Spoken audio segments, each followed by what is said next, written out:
Welcome to This Week in East Brunswick. This week, State Senator Jackson Magra was honored by the East Brunswick Jewish Center with a Community Service Award. It's National Gardening Week, and founder Rose Sakel of the East Brunswick Garden Club tells about local residents involved in gardening projects.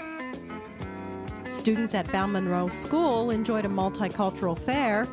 All of this and more is coming up, including scenes from the high school prom, how to get your photo ID for the Crystal Springs Aquatic Center, and an update on its construction.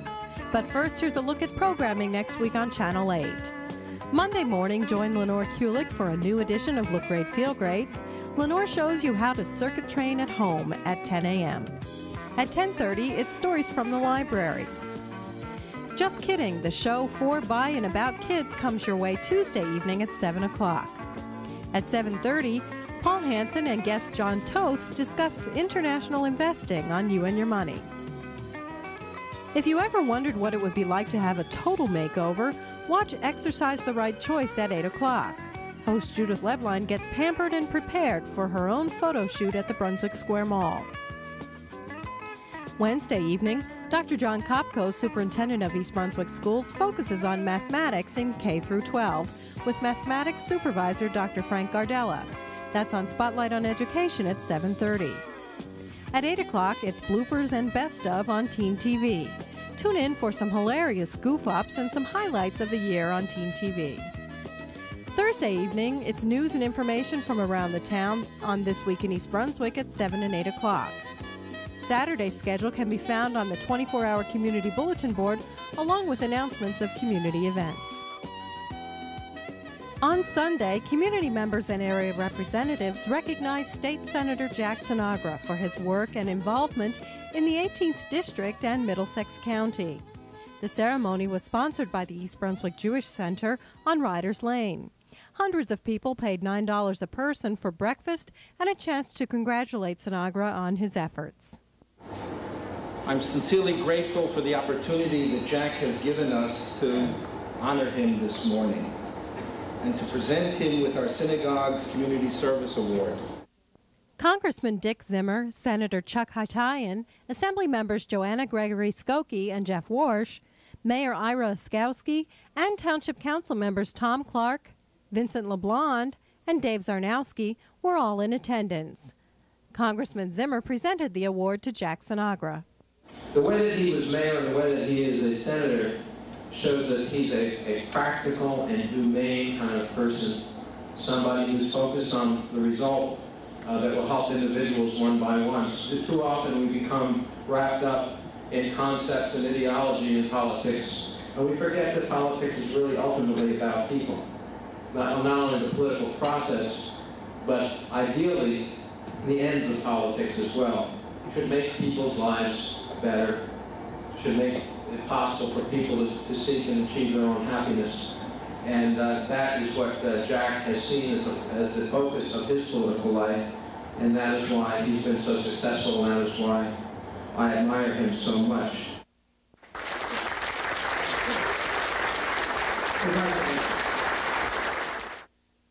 I really do like to serve. I don't particularly like running for office, and I must tell you, I can certainly enjoy raising money for good causes rather than political campaigns, but unfortunately that's reality.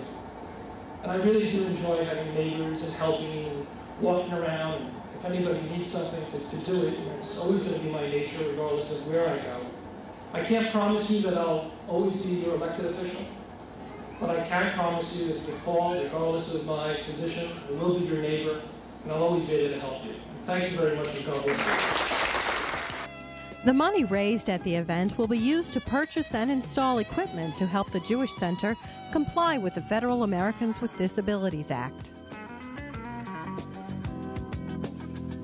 Well, the excitement is building here at Crystal Springs as Aquatic Builders puts the final touches on the site. You can see behind me that lots of activity is going on. The important thing now for members is to keep that copy of the Wet Gazette, that's the newsletter you received in the mail, and look up the days and times that you have to come for your photo ID session. We've scheduled enough sessions so that everybody can get in and out without too much waiting. However, we're concerned because some of you didn't come on your already appointed day, and you'll have to be coming on the makeup day. Those of you that have missed and come on Makeup Day, we ask you to be patient and come on out and get all of your family photographed so you'll be ready for the big opening on the 4th of July. Speaking of that, there'll be a big ribbon cutting ceremony scheduled for 4 o'clock on the 4th of July. You can actually make a whole day of it. A day at Crystal Springs, the grand open ribbon cutting, and then later that night, the fireworks to celebrate the first municipal family aquatic center in New Jersey, right here in East Brunswick. Here's a very special message to the members of the Chamber of Commerce and all local businesses. Corporate sponsorships are going fast. You can have an opportunity to have an advertising or marketing approach right here in Crystal Springs. What that means is great exposure over 3 months right here in your own community. You not only get advertising, but you have an opportunity to show your commitment to the community and how much you are anticipating Crystal Springs. There are still sponsorships available, and I'd like you to call in now, 390-6983, if you're interested in being a part of this very exciting project. Just think, for the same price that you're paying now on a display ad in your newspaper, you can have the exposure here at Crystal Springs to over 150,000 individual visits.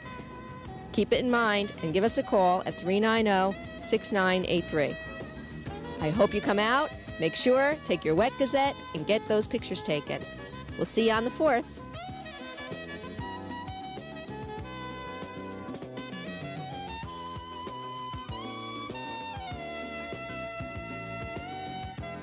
Hi, this is Carly Anton and Adam Neary, hosts of Teen TV. This week, we're at the East Brunswick High School annual prom, which is at the Brunswick Hilton. This is an annual occasion held in the first or second week of June.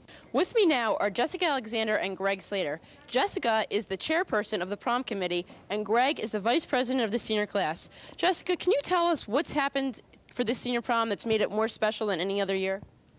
I guess just that we all worked together really hard to put this thing together, and it's working out really well. It worked out really great. Greg? Oh, definitely. We had the whole senior class was involved in this, helping us out, fundraising, and also with the faculty helping us out with the faculty follies was just really special. Has it amounted to everything that you thought it would? It's finally here. Is it as special as you thought it would be? Everything and more. Definitely. It's just so beautiful. Everyone looks so good, and it's great. Are you looking forward to graduating in a few weeks? Oh, great. Definitely. I'm so looking forward to graduating. Can't wait. It's unbelievable. Thank you. Now I'm with Mrs. Carol Rosenberg, one of the 2 senior class advisors. I'm going to ask her a few questions. Now, what makes this prom different than other years and better overall? Well, it's our prom this year. Mrs. Bauer and I have worked with these people for 3 years, and we've enjoyed them. They have been terrific. We all pulled together in the end, and if you just sweep the room and look around, you can see the results. We're looking for a great party tonight, and we hope that everybody will enjoy themselves and have a really great time. Thank you.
Hi, I'm Amy Fisher, and today I'm at Bowne Munro School with three of the teachers here. First, here's Leslie Gettner, who's the phys ed teacher. Leslie, you have a big project going on today. Could you tell us how this got started?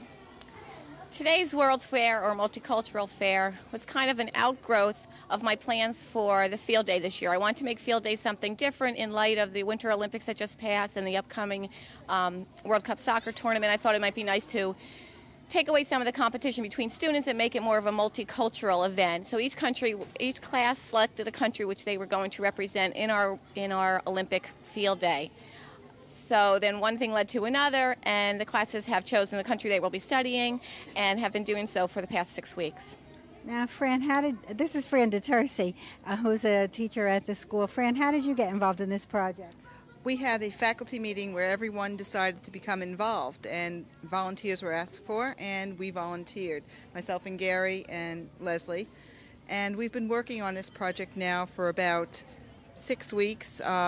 We meet twice a week, and the teachers have met with us about 3 times, and a lot of planning has gone into it. Okay, here's Gary Mastrangelo, who's another teacher at the school, and also, along with Fran and Leslie, one of the project directors for this event. Gary, tell us about some of the things that are happening here today. Well, everything that's happening today, everything's going on basically because of the theme this year. The Melville grant that we have, the theme was a multicultural unit.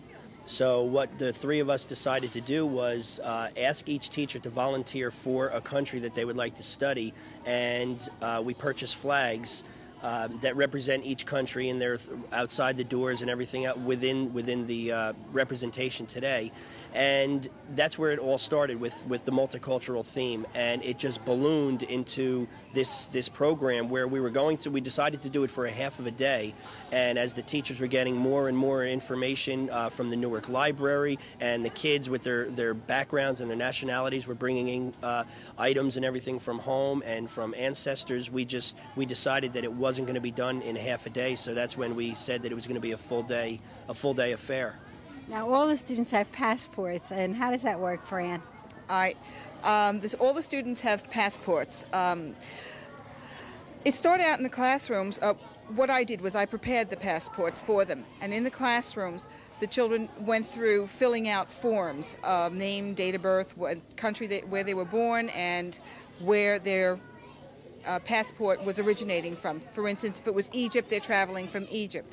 As they enter each classroom, they will get a sticker from the immigrations officer, and as they leave, we hope that each child will write down one fact about what they have learned from that country. They're moving about the building probably at 10-minute intervals, and it seems to be going well right now. Now, will each class represent the country in the Field Day Olympics? Yes, they will. Shirts have been purchased to represent a color from their country. Each student will wear their shirt for field day also. When will field day be? Tomorrow's our field day. Well, thank you very much. This looks like a great project.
This week is National Gardening Week. Here's Rose Sakel with information about a local group of green thumbs, the East Brunswick Garden Club.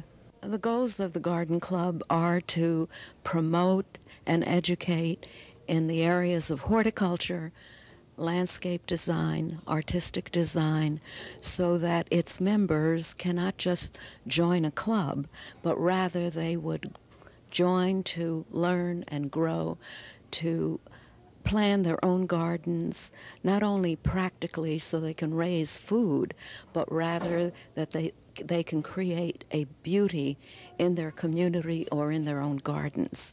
And I don't know of any member that joins that does not come away fully enriched, so that it affects every aspect of their lives. Do members have to have experience in order to join? Oh, not at all. They join to get experience and to get a lot of knowledge, which is available through the Garden Club. Tell me about the civic contributions that the club has made. Oh, there are many civic contributions. They're numerous. Over the years, there have been plantings from master designs at public buildings, at churches, at special gardens. For instance, we have a memorial garden right here named after one of our founders, and she is deceased, and we built this garden here at the Municipal Center so that people can sit and meditate and enjoy each season the plantings that, the flowers that are planted, and of course the beautiful landscape. Tell me about the floral arranging activities. The art of flower arranging is very, very interesting to most women, you know that, and men. For instance, there was a garden club in Westfield, and I think it's still in existence, that was composed primarily of men. It was the Men's Garden Club of Westfield, and mostly doctors, I would say, and they would put on beautiful flower shows. The art of flower arranging, as you know, is a very avid activity in Japan. There are well over 10,000 schools for the art of flower arranging, because people in Japan feel that to gain this sense of tranquility, one needs to stop, meditate, enjoy the beauty of a flower, and create a beautiful design. So many people do that simply to gain this sense of tranquility. What are the benefits of gardening as you see it? Oh, they're numerous. First of all, we have a little motto that we like to preach about, is that no one is closer to God than when he is in his garden.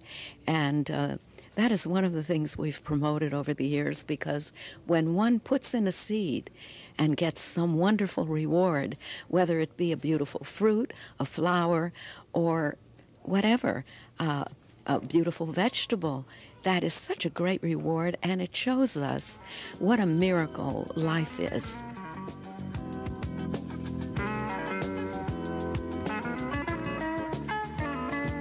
Welcome to Blooming Acres. We're sitting here in the only shady nook on the whole 9.5-acre farm, and it's right by my front door.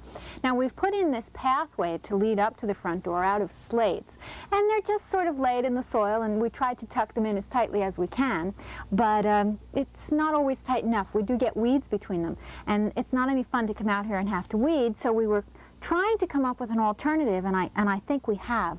There's this plant, it's a creeping thyme. It's actually called woolly thyme, and it has a really soft, fuzzy texture to it, and has a nice scent. You can smell it better if you break it and crush it in your fingers. And one of the nice things is that when you walk on it, it can take a little bit of foot traffic, is it sends up that scent as you walk. So what we're doing is trying to tighten up these slates even a little bit more and plant in between, and then the creeping thyme will spread out and fill in more of the gaps. Now, we want to tighten this one up.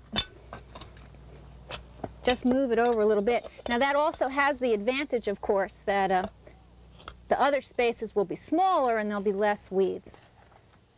So we'll try to shove that one in as tight as we can. Let's see, maybe even move this one up a little bit.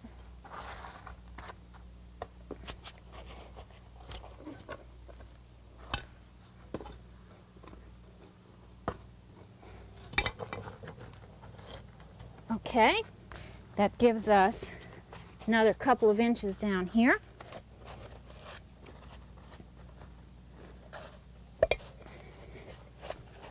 Move this last one. And I think that gives us enough room to plant. So we'll dig right here. Now actually there's a fair amount of organic matter in here because we had lots of wood chips, and they sort of have decayed and loosened up, and they've been mixed in and they've loosened up the soil. We'll move that over there. There's a few grubs here. We'll have to save them for the chickens.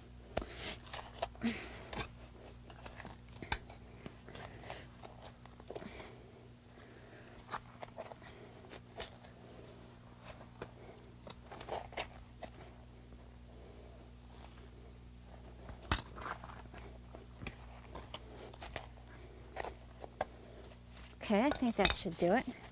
Pop this little baby out.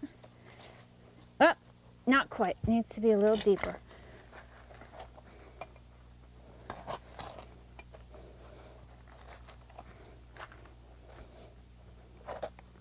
Okay. There we go. We'll just pack the soil back in around it, and hopefully it'll outcompete the weeds. We'll see you here next week at Blooming Acres. Bye-bye.